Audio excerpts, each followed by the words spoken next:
नमस्कार साथियों, मैं सुनील शर्मा प्लिंथ एकेडमी के ऑनलाइन प्लेटफॉर्म पर आपका बहुत बहुत स्वागत करता हूं। साथियों, आज का हमारा जो सेशन है वो कोशिका से संबंधित कुछ एमसीक्यू पर आधारित है और इस सेशन में हम 50 एमसीक्यू डिस्कस करने जा रहे हैं आज, जो कोशिका और उससे संबंधित जो कोशिकाएं हैं उस पर आधारित हैं। और ये एमसीक्यू जो है बहुत ही महत्वपूर्ण एमसीक्यू हैं, जो आने वाली एमपीपीएससी प्रारंभिक परीक्षा, मध्य प्रदेश वन सेवा परीक्षा, एसएससी सीजीएल, एमपीएसआई व अन्य जो प्रतियोगी परीक्षाएं हैं उन सभी के लिए काफ़ी उपयोगी साबित होगा। तो चलिए साथियों, मैं आपका बहुत ज़्यादा समय न लेते हुए इसे स्टार्ट करता हूं। सबसे पहले हमारा जो पहला प्रश्न है हम उसको डिस्कस करते हैं। जो पहला प्रश्न आपको दिखाई दे रहा है इसमें स्क्रीन पर, कोशिका में प्रोटीन का निर्माण कहाँ पर होता है, यानी वो कौन सी जगह है सेल के अंदर जहाँ प्रोटीन का फॉर्मेशन होता है, या कौन सा कोशिकांग होता है जो प्रोटीन निर्माण से संबंधित होता है। 4 विकल्प आपको इसमें दिखाई दे रहे हैं। पहला विकल्प है गोल्जी बॉडी, दूसरा जो विकल्प है राइबोसोम, तीसरा हमारा विकल्प है माइटोकॉन्ड्रिया और चौथा विकल्प है हमारा सेंट्रोसोम। ये 4 विकल्प हैं। तो इसमें हमारा जो आंसर होगा कि प्रोटीन का निर्माण सेल में कहाँ पर होता है, बी भी जो विकल्प होगा हमारा, बी ऑप्शन इसमें राइट आंसर होगा। यानी जो सेल होती है, अगर हम इसको देखें, ये एक कोशिका है और कोशिका का चित्र। इस सेल के अंदर हम जानते हैं कि इसमें न्यूक्लियस होता है, माइटोकॉन्ड्रिया होता है, बहुत से सेल ऑर्गेनेल्स इसके अंदर पाए जाते हैं। इन्हीं में से एक कोशिकांग होता है छोटी छोटी एक गोल रचना के रूप में कोशिका के अंदर, जिसके चारों तरफ कोई भी झिल्ली नहीं पाई जाती है, कोई भी मेम्ब्रेन इसके चारों ओर नहीं पाई जाती है। इस कोशिकांग का नाम होता है राइबोसोम। इसको हम क्या कहते हैं, राइबोसोम। ये राइबोसोम जो होता है वो ईआर के साथ मिलकर, ईआर जैसे एंडोप्लाज्मिक रेटिकुलम कहते हैं हम, एंडोप्लाज्मिक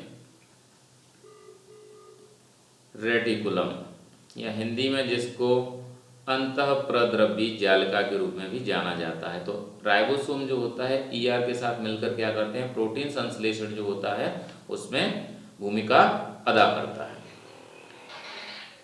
ये हमारा इसका आंसर होगा। इसके बाद हम इसमें नेक्स्ट क्वेश्चन है उसको डिस्कस करते हैं। कोशिका की आत्महत्या की थैली कहलाता है, यानी निम्न में से कौन सा ऐसा कोशिकांग है, सेल ऑर्गेनेल्स है, जो कोशिका की आत्महत्या की थैली या सुसाइडल बैग ऑफ सेल्स कहलाता है। जिसमें हमारा जो पहला विकल्प है वो है लाइसोसोम, जो दूसरा विकल्प है हमारा राइबोसोम, और जो तीसरा विकल्प है वो ल्यूकोप्लास्ट, और जो चौथा विकल्प है वो है टोनोप्लास्ट। तो हमारा जो राइट आंसर है इसमें वो होगा साथियों लाइसोसोम। यानी लाइसोसोम को हम क्या कहते हैं, कोशिका की आत्महत्या की थैली कहते हैं। ये सेल है और सेल के भीतर हम जानते हैं क्या होता है, सिंगल यूनिट मेम्ब्रेन से घिरा हुआ एक कोशिकांग होता है, और इसके भीतर क्या होता है, कुछ एंजाइम्स होते हैं जिनको जल अपघटनकारी एंजाइम्स कहा जाता है। क्या कहा जाता है, जल अपघटनकारी एंजाइम्स इनको हम कहते हैं, या इसी को हाइड्रोलाइटिक एंजाइम्स भी कहा जाता है। ये हाइड्रोलाइटिक एंजाइम्स कहलाते हैं। तो ये हाइड्रोलाइटिक एंजाइम्स क्या करते हैं, जब सेल में क्या होता है, कुछ एंटीजेंस होते हैं, तो उन एंटीजन को नष्ट करने के लिए लाइसोसोम क्या करता है, अपने अंदर एंजाइम की जो सांद्रता होता है उसको बढ़ा देता है, और ये सेल के अंदर ही कैसे हो जाते हैं, लाइसोसोम फट जाते हैं, जिसकी वजह से उस कोशिका का भी पाचन हो जाता है उस एंटीजन के साथ साथ। इसलिए इन्हें हम क्या कहते हैं, कोशिका की आत्महत्या की थैली के रूप में जानते हैं, कोशिका की आत्महत्या की थैली। और ये प्रश्न काफी महत्वपूर्ण प्रश्न है, कई बार ये प्रश्न पूछा गया है परीक्षा में। चलिए साथियों, इसके बाद हम अगला प्रश्न डिस्कस करते हैं। तीसरा हमारा जो प्रश्न है वो है माइटोकॉन्ड्रिया किस में अनुपस्थित होता है, माइटोकॉन्ड्रिया किस में अनुपस्थित होता है। 4 विकल्प हमारे पास है। पहला विकल्प है हमारे पास ईस्ट, दूसरा विकल्प है हमारे पास कवक या फंगस, तीसरा विकल्प है हमारे पास जीवाणु या बैक्टीरिया, और चौथा विकल्प है हमारे पास ग्रीन एल्गी। तो इसमें से हमारा सही जो आंसर होगा साथियों वो है बैक्टीरिया। विकल्प सी जो होता है हमारा इसमें बिल्कुल राइट आंसर है। ऐसा क्यों भाई, माइटोकॉन्ड्रिया बैक्टीरिया में क्यों नहीं होता? साथियों, जैसा आप लोगों ने पढ़ा होगा कि सेल्स दो प्रकार की होती हैं, जो कोशिका होती हैं वो दो प्रकार की होती हैं, टू टाइप्स जो होता है सेल के होते हैं, दो प्रकार की सेल्स होती हैं। एक सेल्स होती है प्रोकैरियोटिक सेल और एक होता है यूकैरियोटिक। ये दो प्रकार की कोशिकाएं होती हैं। तो प्रोकैरियोटिक सेल्स के अगर हम एग्जाम्पल को देखें, उदाहरण देखें इसमें, तो इसका एग्जाम्पल क्या है? बैक्टीरिया, माइकोप्लाज्मा और ब्लू ग्रीन एल्गी, जिसको हम नीले हरे शैवाल भी कहते हैं। तो ये तीनों प्रोकैरियोटिक सेल्स के एग्जाम्पल हैं।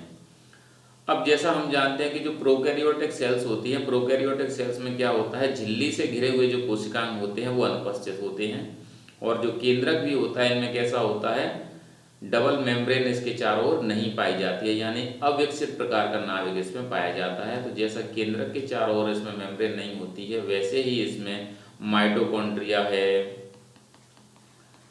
गोल्जी बॉडी है, ईआर है, जो एंडोप्लाज्मिक रेटिकुलम होता है, इत्यादि जो कोशिकाएं होते हैं वो अनुपस्थित होते हैं। चलिए साथियों, इसके बाद हम अगले प्रश्न की ओर चलते हैं। हमारा अगला प्रश्न है, जीव द्रव्य शब्द का प्रयोग सबसे पहले किसके द्वारा किया गया? यानी चार हमारे पास विकल्प हैं, निम्न में से किस वैज्ञानिक के द्वारा जीव द्रव्य शब्द का प्रयोग किया गया? इस जीव द्रव्य को साथियों हम प्रोटोप्लाज्म भी कहते हैं। इसे क्या कहा जाता है? प्रोटोप्लाज्म भी इसको कहा जाता है। तो प्रोटोप्लाज्म शब्द जो है वो सबसे पहले किसके द्वारा दिया गया? तो हमारा राइट आंसर है विकल्प बी, यानी पुरकिंजे के द्वारा प्रोटोप्लाज्म शब्द का सबसे पहले प्रयोग किया गया था। प्रोटोप्लाज्म क्या है वास्तव में? यह सेल के अंदर पाए जाने वाला एक प्रोटीन युक्त पदार्थ होता है।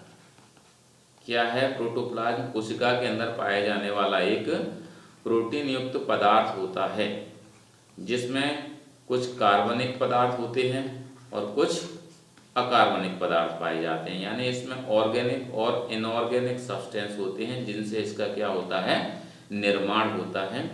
इसी प्रोटोप्लाज्म को हक्सले नामक एक वैज्ञानिक थे, प्रयोग किया गया इसके लिए, और हक्सले नामक जो वैज्ञानिक थे उन्होंने इसको जीवन का भौतिक आधार कहा था।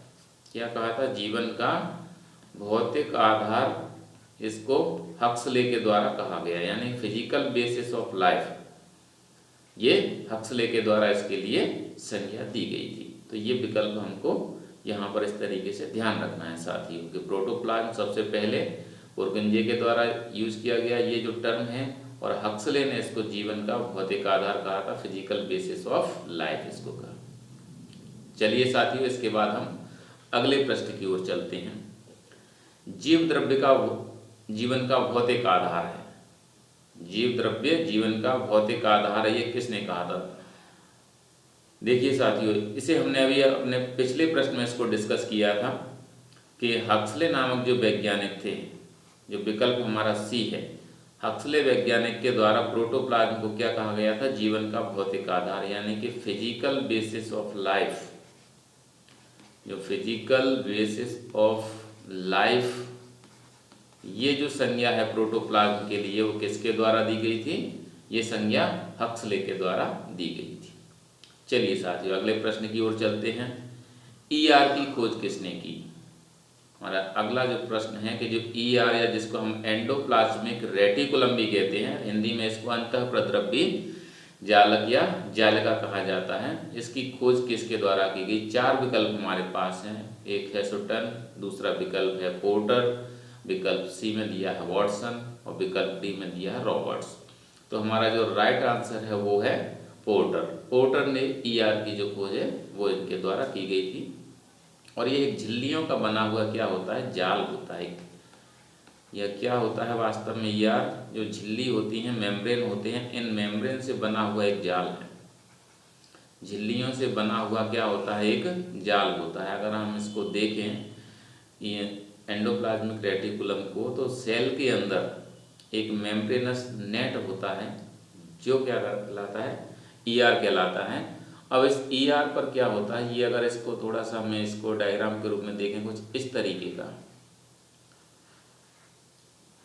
ये कुछ इस तरीके का होता है झिल्ली नुमा, ये कुछ रचनाएं इसमें दिखाई दे रही हैं। तो कुछ ईआर ऐसा होता है जिसकी झिल्ली पर क्या होते हैं, राइबोसोम के कण पाए जाते हैं, ये राइबोसोम इस पर अटैच है।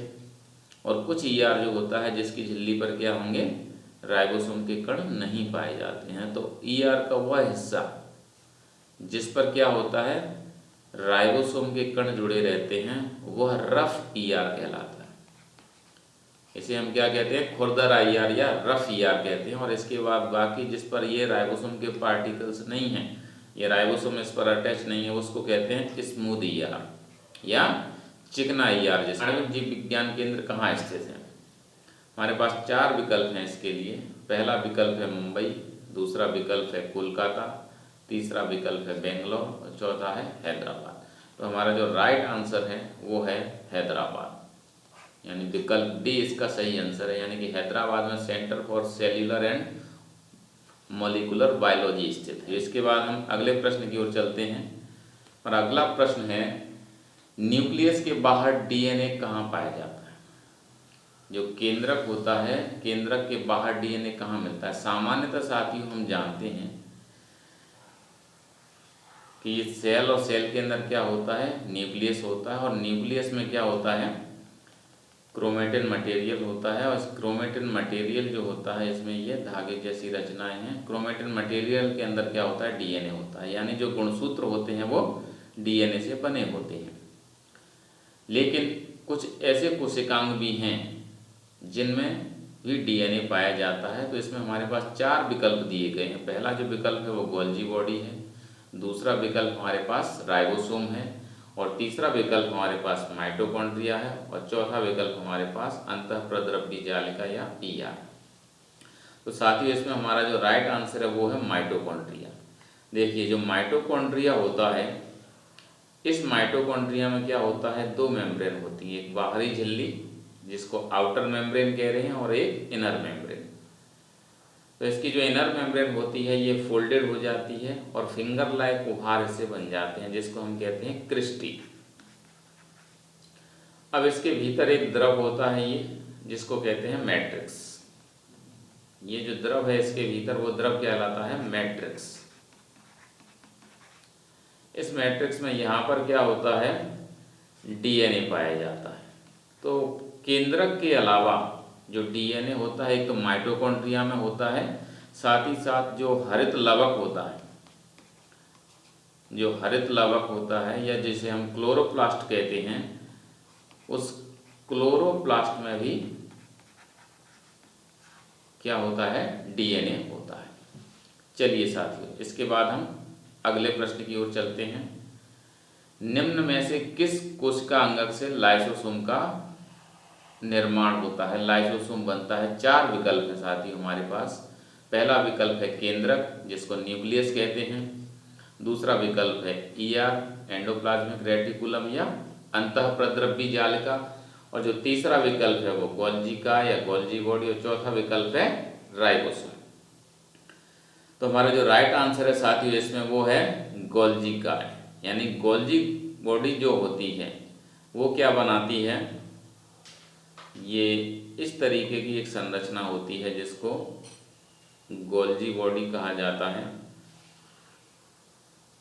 अब ये जो गोल्जी बॉडी होता है, ये आपको इसमें जो चपटी रचनाएं दिखाई दे रही हैं, ये क्या कहलाती हैं, सिस्टर्नी। ये जो चपटी रचनाएं हैं इसकी, ये सिस्टर्नी कहलाती है। सिस्टर्नी। और इस सिस्टर्नी से क्या होता है, इस तरीके से सिस्टर्नी के द्वारा हल्का सा सिस्टर्नी में क्या बनता है, एक उभार बनता है, और इससे ये जो लाइसोसोम होता है उसका फॉर्मेशन हो जाता है, ये लाइसोसोम का निर्माण होता है। तो हमारा राइट आंसर सर क्या होता है, गोल्जी बॉडी से लाइसोसोम का निर्माण होता है। चलिए साथियों अगले प्रश्न की ओर चलते हैं। हरित लवक की झिल्ली होती है, जो क्लोरोप्लास्ट होता है उस क्लोरोप्लास्ट की या हरित लवक की झिल्ली कैसी होती है? सिंगल लेयर होती है एक परत वाली, या द्विपरतीय होती है, या मल्टीपल लेयर होती है उसमें, या संयुक्त रचना, चौथा विकल्प है। तो हमारा जो राइट आंसर होगा साथियों वो है विकल्प बी, यानी जो क्लोरोप्लास्ट होता है या जो हरित लवक होता है कुछ इस तरीके की रचना होती है, यानी इसमें डबल मेम्ब्रेन इसके चारों तरफ पाई जाती है। जैसे माइटोकॉन्ड्रिया होता है उसके चारों तरफ डबल मेम्ब्रेन होती है, वैसे ही इसके चारों तरफ भी ये बाहरी झिल्ली है और ये इसकी भीतरी झिल्ली होती है, ये भीतरी झिल्ली या इनर मेम्ब्रेन जिसको हम कह रहे हैं। तो ये जो क्लोरोप्लास्ट होता है या हरित लवक होता है इसका काम क्या है? प्रकाश संश्लेषण, यानी फोटोसिंथेसिस जो होता है, फोटोसिंथेसिस से यह संबंधित होता है। चलिए साथियों इसके बाद हम आगे की ओर चलते हैं। निम्न में से कौन सा कोशिकांग कोशिका का बिजली घर कहलाता है? यानी जिसको हम सेल का पावर हाउस कहते हैं। ये तो बहुत ही फेमस क्वेश्चन है साथियों, कई बार पूछा गया है। तो पहला विकल्प है हमारा प्लास्टिड, इसको हम क्या कहते हैं? लवक भी कहते हैं हिंदी में। दूसरा विकल्प है हमारा गोल्जी बॉडी, तीसरा विकल्प है हमारा माइटोकॉन्ड्रिया और चौथा विकल्प है हमारा लाइसोसोम। तो हमारा साथियों राइट आंसर होगा इसमें विकल्प सी, यानी हम माइटोकॉन्ड्रिया को क्या कहते हैं? कोशिका का पावर हाउस कहते हैं, क्योंकि इसमें क्या होता है जो भोज्य पदार्थ होता है उस भोज्य पदार्थ का क्या होता है? ऑक्सीकरण होता है, ऑक्सीडेशन होता है, जिसके फलस्वरूप क्या होता है? ऊर्जा मुक्त होती है। जो एनर्जी होती है वो एनर्जी रिलीज होती है और ये एनर्जी एटीपी के रूप में जाके स्टोर हो जाती है। तो हमारा राइट आंसर क्या होगा साथियों? माइटोकॉन्ड्रिया। चलिए साथियों इसके बाद हम अगले प्रश्न की ओर चलते हैं। गोल्जी काय निर्माण से संबंधित है, यानी इसमें गोल्जी बॉडी का फंक्शन पूछा गया है कि गोल्जी बॉडी जो होता है वो क्या काम करता है, क्या निर्माण करता है। तो पहला विकल्प है प्रोटीन का निर्माण, दूसरा विकल्प है कोशिकीय स्त्रवण और तीसरा विकल्प एक स्थान से दूसरे स्थान पर कणों की गति और चौथा विकल्प है सिनेप्सिस। तो साथ ही हमारा जो राइट आंसर है विकल्प बी, यानी गोल्जी बॉडी जो होता है सेल सीक्रेशन से संबंधित होता है। सेल जो सीक्रेशन होता है इससे संबंधित होता है, विभिन्न प्रकार के जो पदार्थ होते हैं उनको स्रावित करने से संबंधित होता है। चलिए साथियों इसके बाद हम अगले प्रश्न की ओर चलते हैं। कोशिका में ग्लाइकोलिपिड और ग्लाइकोप्रोटीन बनने का स्थल है। कोशिका में ग्लाइकोलिपिड और ग्लाइकोप्रोटीन कहाँ पर बनते हैं? साथ ही चार विकल्प हैं हमारे पास, राइबोसोम, लाइसोसोम, लवक और गोल्जी बॉडी। तो हमारा जो राइट आंसर है साथियों क्या है? गोल्जी बॉडी, यानी गोल्जी बॉडी में क्या होता है? ग्लाइकोलिपिड और ग्लाइकोप्रोटीन का निर्माण होता है। चलिए साथियों इसके बाद हम अगले प्रश्न की ओर चलते हैं। गोल्जी कॉम्प्लेक्स की क्रियात्मक इकाई क्या है? जो फंक्शनल यूनिट होती है वो क्या है? पहला विकल्प है साथियों क्रिस्टी, दूसरा विकल्प है थैलेकॉइड, तीसरा विकल्प है सिस्टर्नी और चौथा विकल्प है आर्कोप्लास्ट। तो साथियों इसका जो आंसर होगा हमारा वो है सी, सिस्टर्नी। देखिए साथियों क्रिस्टी जो होता है वो माइटोकॉन्ड्रिया के अंदर पाए जाते हैं। ये क्रिस्टी जो होते हैं कहाँ पाए जाते हैं? माइटोकॉन्ड्रिया के अंदर पाए जाते हैं, यानी जो माइटोकॉन्ड्रिया की भीतरी झिल्ली होती है वो फोल्डेड होके क्या बनाती है? क्रिस्टी बनाती है। और जो थैलेकॉइड होते हैं ये थैलेकॉइड हरित लवक के अंदर पाया जाता है। जो हरित लवक होता है क्लोरोप्लास्ट जिसको हम कह रहे हैं उसके अंदर पाया जाता है। तो सिस्टर्नी जो होता है ये गोल्जी बॉडी है, ये इस तरीके की एक रचना होती है जिसको हम क्या कह रहे हैं सेल के अंदर? गोल्जी बॉडी जिसको हम कह रहे हैं। ये वेसाइकल्स, सिक्रेटरी वेसाइकल और वैक्यूल्स होती हैं। तो ये जो चपटी फ्लैट सैक लाइक स्ट्रक्चर आपको दिखाई दे रही है, ये जो चपटी रचनाएं दिखाई दे रही हैं आपको, ये जो चपटी सैक लाइक स्ट्रक्चर होती हैं, फ्लैट जो स्ट्रक्चर हैं, इसी को हम क्या कहते हैं? सिस्टर्नी कहते हैं। यही गोल्जी बॉडी की क्या होती हैं, फंक्शनल यूनिट कहलाती हैं। सिरों पर जाकर के यही सिस्टर्नी कैसी हो जाती हैं, फूल जाती हैं। चलिए साथियों, इसके बाद हम आगे चलते हैं। इनमें से कौन सा कोशिकांग डिक्टियोसोम के नाम से भी जाना जाता है, डिक्टियोसोम। तो साथियों 4 विकल्प हैं इसमें हमारे। पहला विकल्प है राइबोसोम, दूसरा विकल्प है हमारे पास पेरोक्सीसोम, तीसरा विकल्प है लाइसोसोम और चौथा विकल्प है गोल्जी बॉडी। तो हमारा जो राइट आंसर है साथी वो है गोल्जी बॉडी। यानी जो प्लांट सेल्स होती हैं, जो पादप कोशिका होती है, जो प्लांट सेल है, पादप कोशिका में क्या होता है, गोल्जी बॉडी जो होते हैं वो डिफ्यूज्ड रहते हैं, फैले रहते हैं, छिद्रित अवस्था में होते हैं। और प्लांट सेल में इसको क्या कहा जाता है, डिक्टियोसोम नाम दिया गया है। यानी प्लांट सेल में गोल्जी बॉडी को डिक्टियोसोम भी कहा जाता है। तो बहुत ही महत्वपूर्ण प्रश्न है साथियों ये। चलिए साथियों, तो अगले प्रश्न की ओर चलते हैं। और हमारा अगला जो प्रश्न है कि एंडोप्लाज्मिक रेटिकुलम के कार्य होते हैं। जो एंडोप्लाज्मिक रेटिकुलम होता है वो कौन कौन से काम करता है। पहला विकल्प है मैकेनिकल सपोर्ट, दूसरा विकल्प है लाइपोप्रोटीन और ग्लाइकोजन उत्पादन, तीसरा विकल्प है ट्रांसलोकेशन और चौथा विकल्प है उपयुक्त सभी। तो साथ ही इसमें हमारा जो आंसर होगा वो विकल्प डी इसमें सही है कि जो एंडोप्लाज्मिक रेटिकुलम होता है वो कोशिका को क्या करता है, यांत्रिक रूप से मजबूती भी प्रदान करता है, यानी मैकेनिकल सपोर्ट भी कोशिका को प्रदान करता है। यह लाइपोप्रोटीन ग्लाइकोजन इनके उत्पादन से भी संबंधित होता है। साथ ही साथ ये विभिन्न पदार्थों के परिवहन में भी क्या करता है, मदद करता है। विभिन्न जो पदार्थ हैं उनके ट्रांसपोर्टेशन या ट्रांसलोकेशन का भी जो काम होता है वो भी इसके द्वारा किया जाता है। तो हमारा राइट आंसर साथियों विकल्प डी इसमें सही है। चलिए इसके बाद अगले प्रश्न की ओर चलते हैं।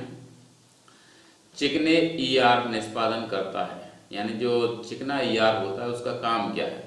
तो पहला विकल्प है लिपिड का संश्लेषण, दूसरा विकल्प है ग्लाइकोजेनोलाइसिस, तीसरा विकल्प है स्टेरॉयल उपापचय और चौथा विकल्प है निरावशीकरण। इसके लिए हमारे पास साथियों ये कूट है जिसमें पहला जो विकल्प दिया जा रहा है केवल डी विकल्प सही है, बी विकल्प जो है इसमें ए और बी दोनों सही हैं और सी में बी और सी दोनों सही हैं और डी सभी सही हैं। तो साथियों इसमें हमारा जो आंसर होगा वो कूट में विकल्प डी हमारा सही आंसर होगा, क्योंकि जो चिकना ईआर होता है सर वो लिपिड जो होता है उसका भी सिंथेसिस करता है, ग्लाइकोजेनोलाइसिस से भी संबंधित होता है, स्टेरॉयल के उपापचय से भी संबंधित होता है और डिटॉक्सिफिकेशन जो होता है, निरावशीकरण होता है, इससे भी संबंधित होता है। तो ये चारों कार्य इसके द्वारा किए जाते हैं। तो हमारा जो विकल्प डी है वो इसका सही आंसर है। इसके बाद अगले प्रश्न की ओर चलते हैं। निम्न में से कौन से भाग में आनुवंशिक पदार्थ पाया जाता है। 4 विकल्प है न्यूक्लियस या नाभिक जिसको हम कह रहे हैं, या केंद्रक भी जिसको कहा जाता है, दूसरा विकल्प है एंडोप्लाज्मिक रेटिकुलम, तीसरा विकल्प है राइबोसोम और चौथा विकल्प है लाइसोसोम। तो साथ ही हमारा इसमें जो आंसर होगा वो होगा न्यूक्लियस, क्योंकि हम जानते हैं कि जो सेल होती है और सेल के अंदर क्या होता है, केंद्रक होता है और केंद्रक के अंदर क्या होता है, जो इंटरफेज अवस्था होती है उस इंटरफेज अवस्था में क्रोमेटिन जाल पाया जाता है, क्रोमेटिन धागे होते हैं और ये जो क्रोमेटिन जाल होता है यही आगे चल करके क्या बना लेता है, गुणसूत्र का निर्माण कर लेता है। इसमें इस तरीके से ये कॉइलिंग होती है और ये क्रोमेटिन जो जाल होता है वही छड़ के समान जो रचनाएं होती हैं उसमें बदल जाता है, जिसको गुणसूत्र या क्रोमोसोम कहा जाता है। तो यह गुणसूत्र जो होते हैं किसके बने होते हैं, डीएनए, आरएनए और प्रोटीन से मिलकर इनका क्या होता है, निर्माण होता है। यानी इसमें डीएनए होता है, आरएनए होता है और प्रोटीन, इस सब को मिलाकर के हम न्यूक्लियो प्रोटीन भी कहते हैं। ये न्यूक्लियो प्रोटीन भी कहलाता है। तो डीएनए कहाँ पर होता है, डीएनए न्यूक्लियस या नाभिक के अंदर पाया जाता है। चलिए साथियों अगले प्रश्न की ओर चलते हैं। प्रश्न है हमारा एक्रोसोम बना होता है। एक्रोसोम का जो निर्माण है वो किसके द्वारा होता है। विकल्प ए है हमारा गोल्जी बॉडी, विकल्प बी है माइटोकॉन्ड्रिया और जो सी विकल्प है वो है राइबोसोम और विकल्प डी है सेंट्रियोल। तो साथियों इसका जो राइट आंसर होगा वो आंसर है हमारा गोल्जी बॉडी। जो स्पर्म होता है, इस स्पर्म का जो हेड वाला भाग होता है, ये इसका जो हेड रीजन होता है, इस हेड रीजन के ऊपर क्या होता है, कैप लाइक संरचना होती है जिसको एक्रोसोम कहते हैं। तो ये जो एक्रोसोम होता है वो किसके द्वारा बनाया जाता है, गोल्जी बॉडी इसका निर्माण करती है। इस एक्रोसोम का जो फॉर्मेशन होता है वो गोल्जी बॉडी के द्वारा होता है। और इसका काम क्या होता है, एक्रोसोम का जो अंडाणु होता है उस अंडाणु को भेदने में क्या करता है, ये मदद करता है। यानी इसके अंदर कुछ एंजाइम्स होते हैं और वो एंजाइम्स क्या करेंगे, इस अंडा से जो अंडाणु है ओवम होता है उसकी जो मेम्ब्रेन होता है उसको ये घोलने का काम करेगा, जिसके माध्यम से ये जो स्पर्म होता है इस ओवम के अंदर एंट्री कर जाता है। चलिए साथियों अगले प्रश्न की ओर चलते हैं। अगला प्रश्न है हमारा, लाइसोसोम की उत्पत्ति होती है, यानी कि लाइसोसोम निम्न में से किस कोशिकांग से बना होता है। पहला विकल्प है माइटोकॉन्ड्रिया, दूसरा विकल्प है सेंट्रियोल, तीसरा विकल्प है कोशिका झिल्ली और चौथा विकल्प है गोल्जी उपकरण या गोल्जी एपरेटस। तो साथियों जो लाइसोसोम होता है इसमें से हमारा जो राइट आंसर होगा वो है गोल्जी उपकरण।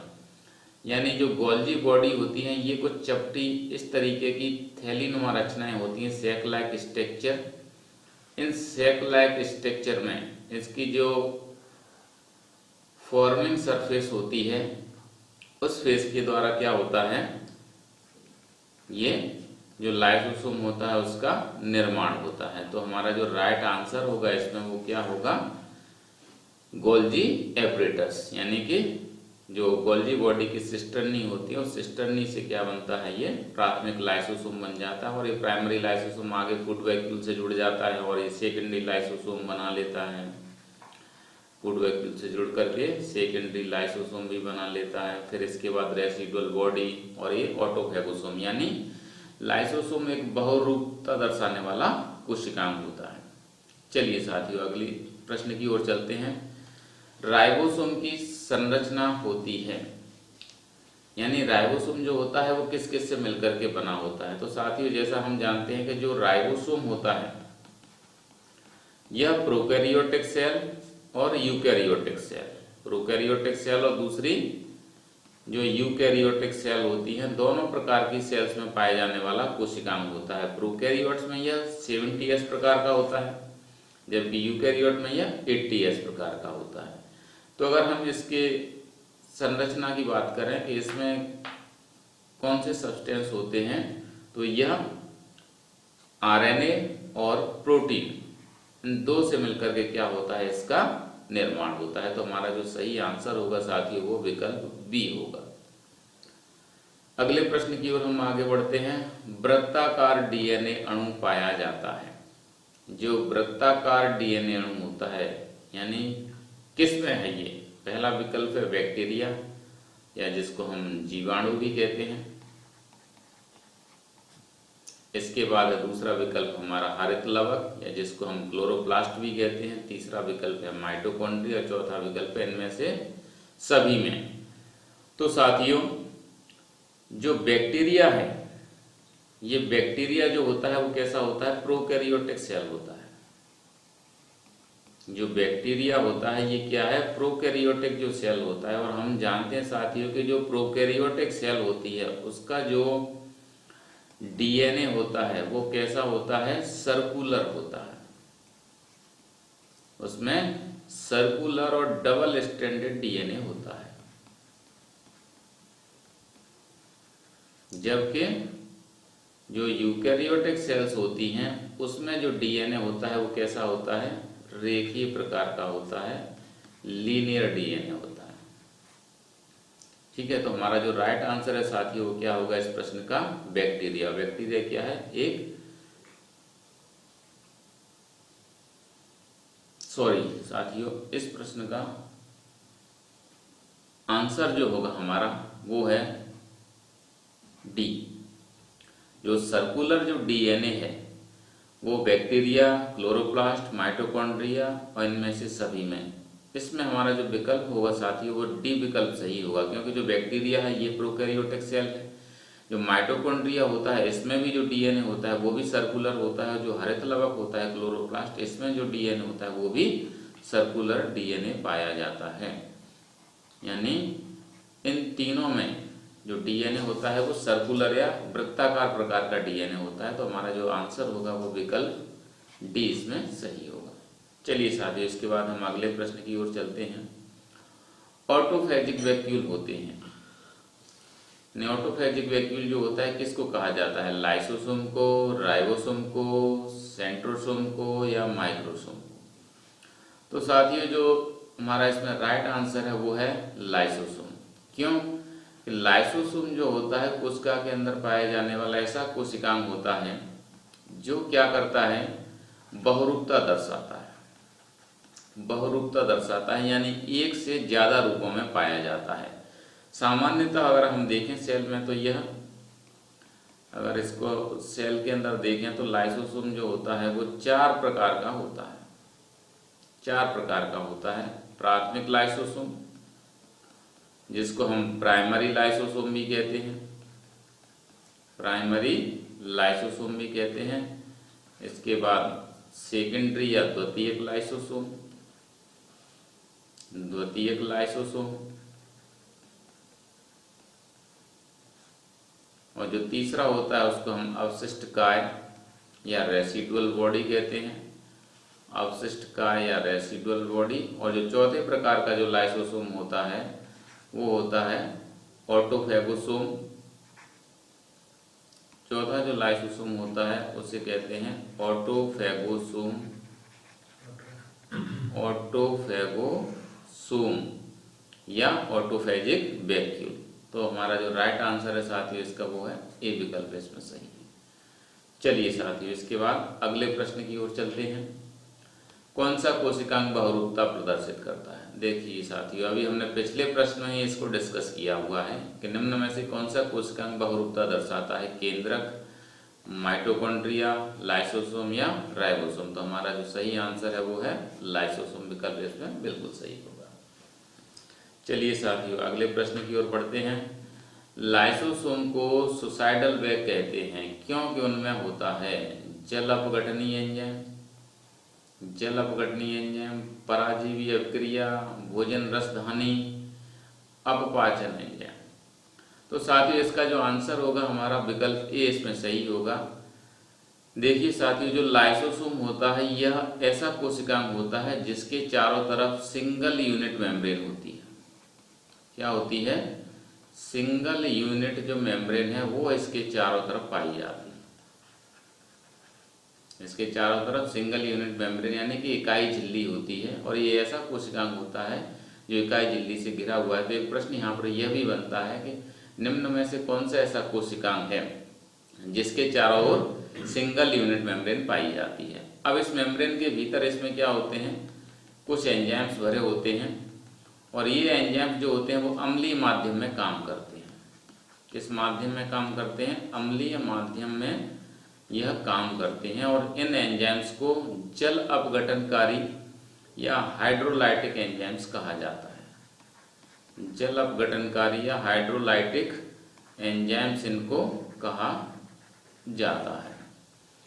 तो जैसे ही सेल के अंदर क्या होता है, कोई एंटीजन आता है या फॉरेन पार्टिकल्स आता है, वैसे ही लाइसोसोम क्या करते हैं? अपने अंदर इन एंजाइम्स की जो सांद्रता होती है उसको बढ़ा देते हैं।